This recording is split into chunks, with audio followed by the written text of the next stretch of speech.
Hello, if you are watching this video, I want to say a big congratulations to you.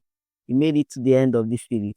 This video is the last video for this series, and I want to quickly talk to you about extensions. We'll not be diving deep into extensions, but at least I want to know that they're extensions and you can try it out to build awesome projects. There's no harm in dragging a block of code into the code area and see what it does, right? If I go to this button at the bottom, if I click on it, we'll get a collection, a list of extensions. Let's say, for example, we're going to bring in this music extension. It's going to add some extra blocks of code to what we already have. If I click on play drum, for example, yeah, so just like every other blocks, you can experiment with these blocks, right? Let's add one more extension. Let's say pen drawing, and let's add more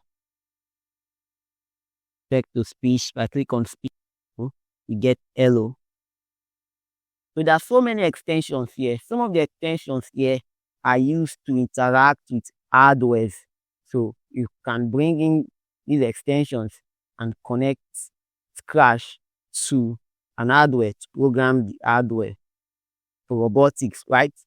So let's take this micro bit, for example. If you click on it, it's going to say looking for a device. So you have to connect the Scratch application to an hardware to be able to use this extension, right?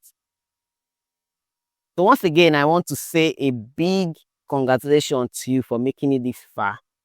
Now, the way to keep going on is to keep on practicing, building on some projects, try out these extensions, try to be creative around what you have learned and build projects on your own. Remember, don't forget to follow us and subscribe as we'll be starting a new series very soon.